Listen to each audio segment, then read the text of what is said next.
ನಮ್ಮೂರಲ್ಲಿ ಅದೊಂದು ಇನ್ಸಿಡೆಂಟ್ ಬಗ್ಗೆ ನಾವೇ ಹೇಳಿಲ್ಲ ಅಂದ್ರೆ ಹೆಂಗೆ ಅಲ್ಲ. ಇದೊಂದು ವಿಡಿಯೋ ನೀವೆಲ್ಲರೂ ಕಂಡೇ ಇರ್ತೀರಿ.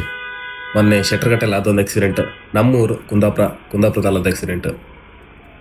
ಆ ಆಕ್ಸಿಡೆಂಟಲ್ಲಿ ತುಂಬಾ ಪೆಟ್ಟಾದ ಮಕ್ಕಳು ಇವತ್ತು KMC ಮಣಿಪಾಲಲ್ಲಿ ಅಡ್ಮಿಟ್ ಆಗಿದ್ದಾರೆ. ಈ ವಿಡಿಯೋ ಏನಕ್ಕಂದ್ರೆ ನಾನು ಅಲ್ಲೇ ಕೆಲಸ ಮಾಡ್ತಿರೋಕ್ಕೋಸ್ಕರ ಇದೊಂದು ವಿಡಿಯೋ ಮಾಡ್ತಾ ಇದ್ದೆ. ಕಣ್ಣೆದುರು ಮಕ್ಕಳು ಜೀವ ಬಿಡ್ತಿರೋದು ನೋಡುವಾಗ, ICU ಬೆಡ್ಡಲ್ಲಿ ಒದ್ದಾಡ್ತಿರೋದು ನೋಡುವಾಗ ಬೇಜಾರಾಗ್ತದೆ ಮನಸ್ಸಿಗೆ. ನಮ್ಗೆ ಇಷ್ಟು ಬೇಜಾರಾಗುವಾಗ ಹೆತ್ತ ತಂದೆ ತಾಯಿಗೆ ಹೇಗಾಗಿರ್ಬೋದು. ನೀವು ಮಾಡ್ತಿರೋ ಸ್ಪೀಡಿಗೋಸ್ಕರ ಪಾಪ ಯಾರದೋ ಮಕ್ಕಳು ಜೀವ ಬಲಿ ತಗೊಳ್ತಿದ್ರಿ. ಪಾಪ ಇಲ್ಲಿ ಬೆಡ್ ಮೇಲೆ ಮಕ್ಕಳು ಒದ್ದಾಡ್ತಿರುವಾಗ ನಮ್ಗೆ ನೋಡ್ಲಿಕ್ಕೆ ಆಗುದಿಲ್ಲ.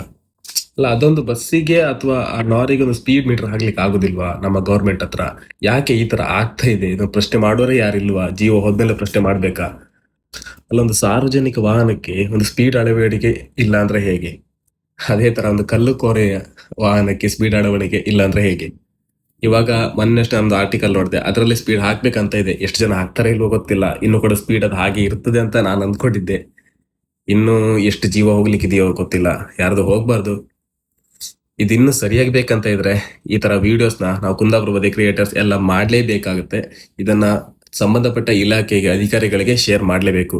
ಶೇರ್ ಮಾಡಿ ಈ ವಿಡಿಯೋನ ಸಂಬಂಧಪಟ್ಟ ಇಲಾಖೆಗಳಿಗೆ. Thank you.